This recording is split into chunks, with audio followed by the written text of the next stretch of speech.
Hai guys, gimana kabarnya nih? Mudah-mudahan semuanya tetap sehat ya. Seperti biasa, channel ini akan kembali membahas film klasik yang keren. Di episode kali ini, Mimin akan merecap alur cerita film berjudul Don Giovanni Tenorio yang rilis tahun 1979. Filmnya sendiri menceritakan tentang petualangan sosok pemuda, anak seorang bangsawan kaya raya, namun dia diusir dari negerinya karena dianggap terlalu. Langsung gimana keseruan filmnya? Gak perlu berlama-lama, ini dia alur cerita film Don Giovanni Tenorio. Cerita diawali dari rumah seorang bangsawan bernama Gonzalvo de la Vargas. Dia adalah bangsawan kaya raya yang berasal dari kota Sevilla. Setelah kematian istrinya, Gonzalvo menikahi seorang putri bangsawan bernama Nyonya Esmeralda. Hari itu Tuan Gonzalvo sedang tidak ada di rumah. Kesempatan itu dimanfaatkan oleh seorang pemuda bernama Don Giovanni untuk menyelinap masuk ke kamar istri Tuan Gonzalvo. Bukannya marah atau menolak ada laki-laki, Nyonya Esmeralda malah sengaja ngadangkat hayang dicabat. È stato tra le mie braccia. Sementara di bawah jendela kamar terlihat seorang laki-laki sedang membacakan surat cinta. Dia bernama Peko. Bang Peko ini adalah asistensi Don Giovanni. Dia ditugaskan oleh bosnya untuk mengirim surat cinta kepada putri De la Concetta. De la Concetta adalah putri dari Tuan Gonzalo. Jadi ceritanya, Nang Concetta ini mengidolakan Don Giovanni, pemuda bad boy yang dia anggap keren. Gadis cantik itu terlihat bahagia setelah tahu kalau pemuda yang diidolakannya ternyata menyukainya. Putri Concetta sama sekali tidak menyadari kalau si Giovanni justru tengah asik tutumpahkan dengan ibunya. Skandal perselingkuhan Nyonya Esmeralda hampir saja terbongkar oleh suaminya, yang saat itu memutuskan untuk pulang lebih cepat ke rumahnya. Tuan Gonzalvo terlihat marah saat mengetahui putrinya menyebut nama pemuda bernama Don Giovanni. Dia pun langsung menyuruh putrinya untuk masuk ke kamar. Sementara Nyonya Esmeralda terlihat panik dan langsung ke-trigger setelah mendengar suara makian dari suaminya. Dia pun buru-buru menyuruh Don Giovanni untuk bersembunyi di sebuah ruangan agar tak diketahui oleh suaminya. Bambini, ma le donne. E Concita no? Curioso colloquio con Don Giovanni. Con chi? Tuan Gonzalvo kemudian menasihati putrinya agar jangan berhubungan lagi dengan pemuda bernama Don Giovanni. Dia kemudian memberi nasihat agar putrinya bisa mencontoh sifat ibunya yang dia anggap sebagai istri yang soleh, setia, dan bisa menjaga kehormatan keluarganya. Namun saat hidung Nyonya Esmeralda sedang kembang karena mendapat pujian dari suaminya, tiba-tiba Tuan Gonzalvo dikagetkan dengan suara berisik di dalam kamar putrinya. Karena curiga, dia pun bergegas membuka pintu kamar tersebut. Ternyata di dalamnya ada Don Giovanni yang sedang bersembunyi. Voi vile fuggite per evitare uccidermi. Lasciate che vi. Tuan Gonzalvo benar-benar dibuat murka setelah tahu pemuda yang dia benci ternyata bersembunyi di dalam kamar putrinya. Merasa harga dirinya diinjak-injak, dia pun mengajak Don Giovanni berduel sampai mati. Namun, karena tak berniat untuk meladeninya, Don Giovanni memilih kabur dengan cara meloncat dari jendela. Usahanya itu sempat dihadang oleh anak Gonzalvo. Namun akhirnya pemuda bejat itu berhasil kabur bersama asistennya. Sementara di rumahnya, Nyonya Esmeralda dan putrinya terlihat kompak langsung pura-pura pingsan agar suaminya tak jadi memarahi keduanya.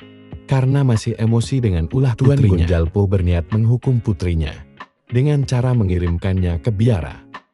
Namun rencana itu ditolak oleh istrinya. Dia beralasan sebentar lagi wali kota mereka bernama Tuan Gonzales akan mengadakan pesta besar di rumahnya. Itu adalah kesempatan bagus untuk calon suami buat putrinya.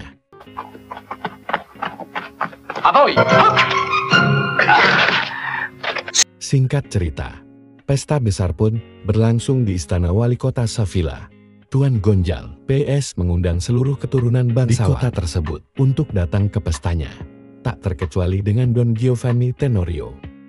Pemuda itu adalah pewaris tunggal ribuan hektar tanah milik almarhum Don Tenorio, ayah Don Giovanni yang terkenal sebagai bangsawan kaya raya. Namun sayangnya, Nama besar ayahnya itu harus terkoreng oleh kelakuan bejat putranya, yang dikenal suka meniduri istri tetangganya. Piangere che non da cogliere, e gli avremmo dato una buona chi lo ha conosciuto, ne dice meraviglia. Davvero? E che cosa dici? Kedatangan Don Giovanni ke pesta tersebut membuat para suami yang membawa istrinya terlihat ketakutan. Mereka terlihat khawatir istri-istri mereka digoda oleh Don Giovanni. Bahkan wali kota Gonzales terlihat kelabakan saat tahu Don Giovanni datang ke pestanya. Padahal dia tidak pernah mengundangnya. Sudah bukan rahasia lagi kalau pemuda itu sudah berkali-kali selingkuh dengan istri orang. Bahkan kasus di rumah Tuan Gonzalvo, gosipnya sudah viral di media sosial. Finora non ho avuto il piacere di venire da voi, ma non ne ho avuto il tempo. Gak butuh waktu lama buat Don Giovanni untuk mengacaukan pesta tersebut. Tanpa rasa malu, dia mulai mendekati putri Tuan Gonzalvo. Karena tak mau berkelahi di tempat Tuan Gonzalo terlihat hanya bisa pasrah saat Don Giovanni mengajak putrinya berdansa. Dia sempat berbisik di telinga putrinya agar secepatnya pulang setelah selesai berdansa dengan pemuda yang sangat dibencinya. Don Gonzalo. Sarò sola a casa. Namun saat Don Giovanni membawa putri Conzeta berdansa, dari Tuan Gonzalvo tersebut malah menyuruh Don Giovanni agar datang ke rumahnya. Putri Conzeta memberitahu Don Giovanni kalau dia disuruh pulang duluan oleh ayahnya. Tentu saja kesempatan itu tak disia-siakan oleh pemuda tersebut. Dia akhirnya menyelinap masuk ke kamar putri Della Conzeta saat Tuan Gonzalvo dan istrinya sedang merayakan pesta di rumah wali kota. Namun rupanya Tuan Gonzalvo sudah menugaskan anak buahnya untuk menjaga kamar putrinya. Sesampainya di sana, Don Giovanni langsung disergap oleh anak buahnya. Beruntungnya, Don Giovanni berhasil mengalahkannya. Rupanya putri Conzeta sengaja tidak menunggu Don Giovanni di kamarnya. Dia memilih untuk bertemu dengan pemuda di sebuah gudang agar pertemuannya tidak diketahui oleh ayahnya. Setelah bertemu, Don Giovanni langsung mengajak gadis cantik itu untuk bercocok tanam di atas tumpukan jerami. Dia putih.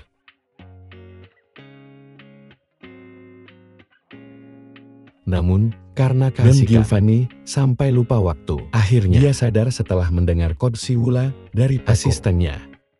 Namun semuanya sudah terlambat. Kelakuan bejat Don Giovanni akhirnya diketahui oleh Tuan Gonzalvo dan istrinya. Setelah mendapat laporan, Giovanni kembali berani masuk ke kamar putrinya. Tuan Gonzalvo kemudian menyuruh anak buahnya untuk mengepung gudang yang dijadikan tempat maksiat. Namun sialnya, Don Giovanni kembali berhasil lolos dari tangkapan anak buah Tuan Gonzalvo. Belum puas meniduri istri dan putri Tuan Gonzalvo, Don Giovanni berencana meniduri istri bapak wali kota Gonzales. Bernamanya Donna Isabella. Dia pun mulai mencari waktu yang tepat agar bisa masuk ke kamar istri wali kota tersebut. Namun setelah berhasil masuk ke kamarnya, Don Giovanni mendadak mengurungkan niatnya untuk bercocok tanam dengan istri Pak Wali Kota. Mood pemuda itu mendadak hilang setelah tak sengaja mencium bau katak istri wali kota tersebut. Padahal buah semangka Nyonya Isabella terlihat sudah mengeras dan membesar. Karena merasa dipermainkan, Nyonya Isabella terlihat emosi. Dia mengancam akan melapor ke suaminya kalau Don Giovanni telah masuk ke kamar dan berniat memperkosanya. Il Nanfoy, non set altro lurido veglio di puttana el. Incerti del mestiere. Ancaman istri wali kota tersebut ternyata gak main-main. Dia langsung mengadu ke suaminya kalau Don Giovanni mau memperkosanya. Mendengar laporan dari istrinya, Bapak Wali Kota langsung naik pitam. Hari itu juga dia langsung berangkat untuk melaporkan kasus tersebut ke Raja Spanyol. Tak butuh waktu lama, laporan tersebut langsung direspon oleh pihak kerajaan. Don Giovanni akhirnya mendapat surat peringatan sebagai hukuman sosial. Dia pun diusir dari kotanya. Avrai il resto a cosa fatta. Namun rupanya istri wali kota terlanjur sakit hati. Setelah Don Giovanni menolak diajak wake olehnya, Nyonya Isabella kemudian merencanakan untuk membunuh Don Giovanni di luar kota Sevilla. Dia mengirim pengawal kepercayaan suaminya untuk mencegat Don Giovanni di tengah hutan. Pada saat kejadian, Don Giovanni hampir saja terbunuh. Beruntungnya, dia masih bisa diselamatkan oleh Peko asistennya. Namun luka di bahunya membuat pemuda itu jatuh pingsan. Saat dia tersadar, Teko sudah membawanya ke sebuah biara yang tak jauh dari lokasi kejadian.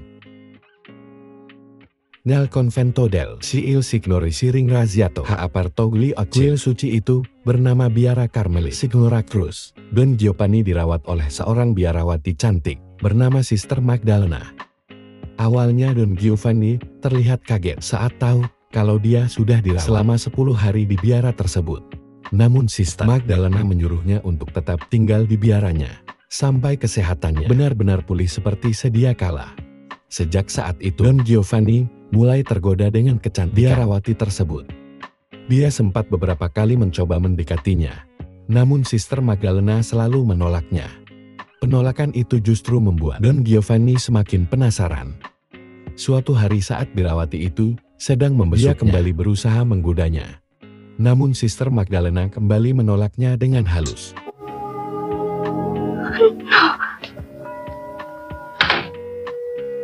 Karena merasa imannya mulai goyah, Sister Magdalena berusaha lari dan keluar dari dalam Don Giovanni. Dia takut kebablasan, melakukan perbuatan dosa yang dilarang oleh agamanya. Karena sudah nggak kuat, Sister Magdalena akhirnya berterus terang kepada Mater superiornya kalau pemuda yang dirawatnya berulang kali menggodanya. Kenakalan Don Giovanni akhirnya dilaporkan ke Uskup Agung. Mendapat laporan tersebut, Uskup Agung terlihat murka. Dia pun berniat melaporkan kejadian tersebut ke Raja Spanyol. Mengetahui kalau Don Giovanni berani melakukan perbuatan bejat di tempat Raja Spanyol akhirnya hilang kesabarannya. Dia pun menugaskan prajuritnya untuk membawa ke istananya. Dovete ringraziar la Jenna. Karena sudah berulang kali mempermalukan negerinya, sang raja memutuskan untuk mengusir Don Giovanni dari negerinya. Dia akan diasingkan ke negeri Mesir. Sang raja beralasan, di negeri tersebut Don Giovanni tidak akan bisa berbuat maksiat karena para perempuan di sana dijaga dengan peraturan yang sangat ketat. Tidak sembarang laki-laki bisa mendekati kaum wanita. Jika Don Giovanni masih nekat menggoda para wanita Mesir, dia akan terancam hukuman mati. Kedatangan Don Giovanni langsung menghebohkan negeri Mesir hingga kabarnya sampai ke istana. Salah satu penasehat kerajaan terlihat sedang memperingatkan rajanya bernama Sultan Harun kalau kedatangan pemuda itu akan membawa malapetaka bagi negerinya. Rupanya ketenaran dan nama Don Giovanni yang dijuluki sebagai pesina kabarnya telah sampai ke negeri Mesir. Vederlo in faccia questo gran puttaniere. Signore, raduno le guardie e le scaglio. Namun Sultan Harun terlihat santai mendengar kalau kerajaannya telah didatangi oleh pemuda buaya dari Spanyol. Dia pun memberitahu para penasehatnya kalau dia sudah punya rencana lain untuk memanfaatkan keahlian Don Giovanni agar mau membantu urusannya. Diketahui kalau Harun sedang tergila-gila dengan kecantikan seorang putri bernama Asia. Putri Asia adalah anak dari seorang kepala suku bernama Omar. Ayahnya adalah penguasa suku nomaden di pegunungan Fir. Sultan Harun kemudian menugaskan penasehatnya untuk membawa Don Giovanni ke istananya. Setelah sampai, pemuda itu disambut bak tamu istimewa. Sang raja terlihat sangat bersemangat mendengar Don Giovanni sedang menceritakan pengalamannya saat wanita cantik di negerinya. Raja Harun kemudian memberitahu alasannya kenapa dia memanggil Don Giovanni ke istananya. Sang raja ingin meminta bantuannya untuk membawa seorang putri suku pedalaman dari pegunungan Fir. Don Giovanni akan dibekali 300 unta dan 200 kambing. Berikut 1 peti emas sebagai modal agar dia bisa menaklukkan putri dan Asia membawanya ke istana Raja Harem. Dei barbari. E allora con te? Mio posto? Ah, sarei partito per il Rif, sarei penetrato nella rocca. Setelah sepakat untuk membantu Raja Harem, Don Giovanni bersama rombongannya akhirnya berangkat ke pegunungan Pir. Namun beruntungnya Don Giovanni tak perlu menempuh perjalanan jauh untuk sampai di daerah tersebut. Karena di perjalanan dia tak sengaja bertemu dengan rombongan Putri Asia.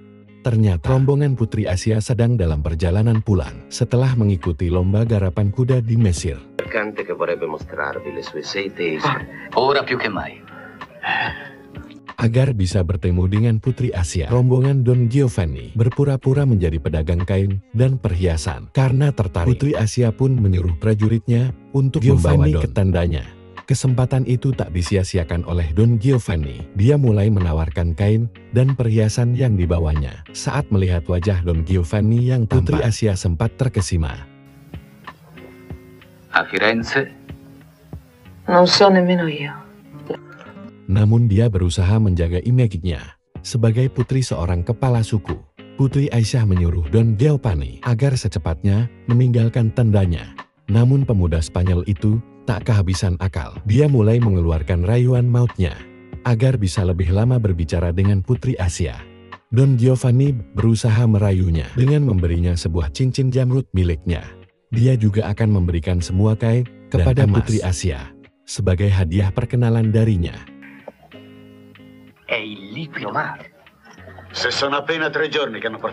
Namun Putri Asia tak termakan umpan dari Don Giovanni. Dia tetap menyuruh Don Giovanni dan rombongannya agar secepatnya meninggalkan wilayah tersebut.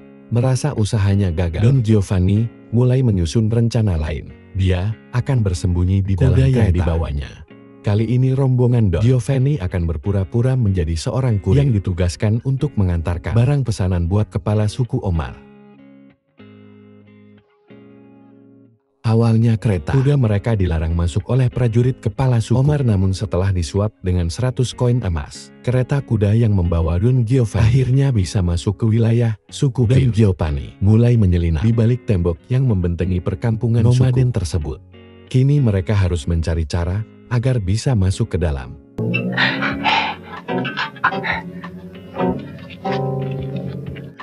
Sementara di kamarnya, Putri Asia sedang dibujuk oleh ayahnya untuk segera menikah. Sebagai putri satu-satunya, Emir Omar berharap putrinya mau menuruti keinginannya.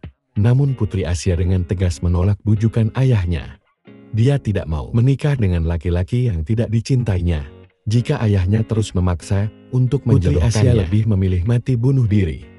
Mendengar jawaban putrinya, Emir Omar terlihat kesal. Dia pun langsung meninggalkan kamar putrinya.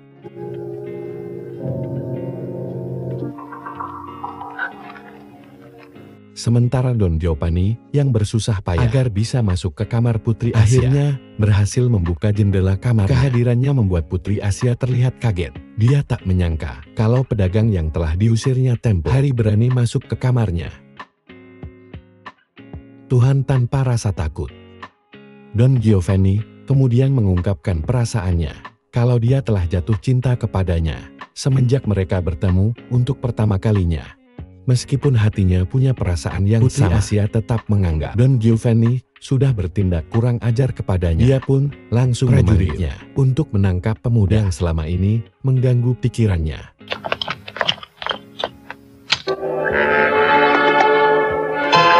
Mengetahui kalau bosnya ditangkap Paco, asistennya gercep memberi kode kepada teman-temannya. Dia berencana untuk menyelamatkan bosnya. Namun apesnya gerak-gerik Paco dan teman-temannya diketahui oleh prajurit sekutu. Perkelahian pun tak bisa dihindari. Namun akhirnya Paco dan teman-temannya berhasil melumpuhkan prajurit. Setelah sekian lama mencari keberadaan Don Giovanni, akhirnya Paco dan teman-temannya berhasil membebaskannya.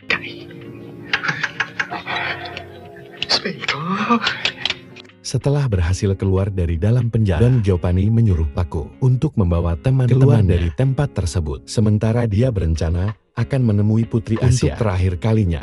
Setelah masuk ke kamarnya, Don Giovanni kemudian memberitahu Putri Asia kalau dia sebenarnya bukan pedagang dari Mesir, tapi seorang bangsawan yang berasal dari negeri Spanyol.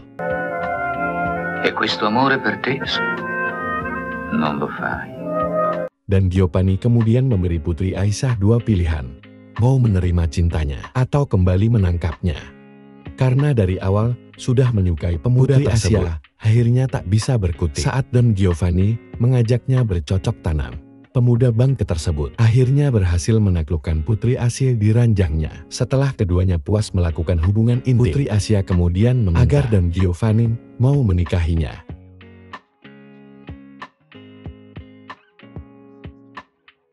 Mendengar permintaan dari Putri Asia, Don Giovanni terlihat bingung karena tujuannya dari awal hanya ingin meniduri wanita cantik tersebut. Dia tak berniat untuk menikahinya. Namun Putri Asia terlihat sudah tak peduli dengan resiko yang akan dihadapi oleh keduanya. Dia lebih memilih mati bersama pemuda yang dicintainya daripada harus dijodohkan oleh ayahnya dengan laki-laki yang tidak dicintainya. Karena memaksa terus, Don Giovanni akhirnya membawa Putri Asia kabur bersamanya. Ma tu lo sai che cosa ti aspetta adesso? Bellezza vivrà sempre nel mio ricordo. Namun kedatangan Don Giovanni yang berhasil membawa Putri Asia ke negerinya justru tak membuat Sultan Harim senang. Dia ternyata sudah mengetahui kelakuan Don Giovanni yang sudah meniduri Putri Asia sebelum dibawa ke negerinya.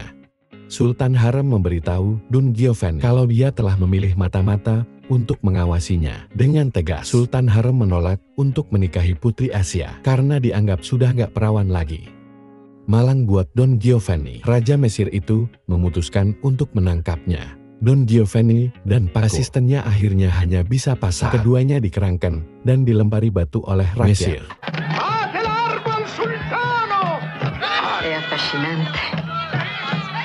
Beruntungnya saat keduanya dihukum raja negeri Mesir, kedatangan Ratu Bakia dari negeri Siprus. Kedatangan Ratu Siprus tersebut bertujuan untuk menguatkan hubungan dengan negeri Mesir. Saat melintas, Ratu Bakia tak sengaja melihat Don Giovanni yang sedang ditahan di dalam kerangkeng. Kesempatan itu tak disia-siakan oleh Don Giovanni untuk tebar pesona mencari perhatian dari Ratu Bakia. Padrone, Pago, poche ore ancora e poi... Rupanya ketampanan Don Giovanni membuat Ratu Bakia lupa dengan tujuan awalnya. Dia pun sempat menanyakan ke Raja Harem siapa sosok pemuda yang sedang dihukum olehnya. Dan malam harinya, Putri Bakia meminta izin kepada Raja Mesir untuk bertemu dengan Don Giovanni di dalam penjara. Tanpa sepengetahuan Raja Mesir, Ratu Bakia ternyata berniat mengeluarkan Don Giovanni dari penjara dan menyuruhnya untuk bersembunyi di dalam perahunya. Besok paginya, rakyat Mesir pun dibuat geger setelah tahu kalau Don Giovanni telah kabur dari penjara. alzati amico mio, devo parlarti di una grave... Kehidupan Don Giovanni seperti ketiban durian runtuh. Setelah dibebaskan dari penjara, dia dipanggil untuk masuk ke kamar Ratu Bakia. Sang ratu meminta balasan yang setimpal dari Don Giovanni karena telah membantunya lolos dari penjara. Ratu Bakia hanya meminta Don Giovanni untuk menikahinya. Dia menawarkan kesempatan buat Don Giovanni untuk menjadi raja di negerinya. Karena dirayu dengan kemolekan tubuhnya, Don Giovanni hanya bisa menganggukkan kepalanya sambil nedangkat. Ratu Bakia meminta Don Giovanni untuk menumpakinya. Don Giovanni pun dibuat sampai ngarontot tur. Setelah dipaksa melakukan hubungan intim secara maraton 7 hari 7 malam. Karena trauma pinggangnya dibuat sengklek, Don Giovanni pun berniat untuk kabur dari perahu Ratu Bakia. Dia mengajak Paco, asistennya, untuk meloncat ke tengah laut. Beruntungnya, setelah seharian berenang di laut lepas, keduanya akhirnya terdampar di sebuah pulau. Awalnya Don Giovanni terlihat putus asa, karena pulau itu sepertinya tidak berpenghuni. Namun tak lama kemudian, Don Giovanni terlihat girang. Saat di kejauhan, dia melihat ada seorang wanita cantik sedang berjalan. Tanpa pikir panjang, Don Giovanni langsung mengejar wanita tersebut. Sementara Paco, asistennya, terlihat hanya bisa geleng-geleng kepala. Sambil memegang burungnya, dia pun bertanya di dalam hatinya, kapan dia diberi jatah apam embam oleh bosnya. Cerita pun akhirnya selesai.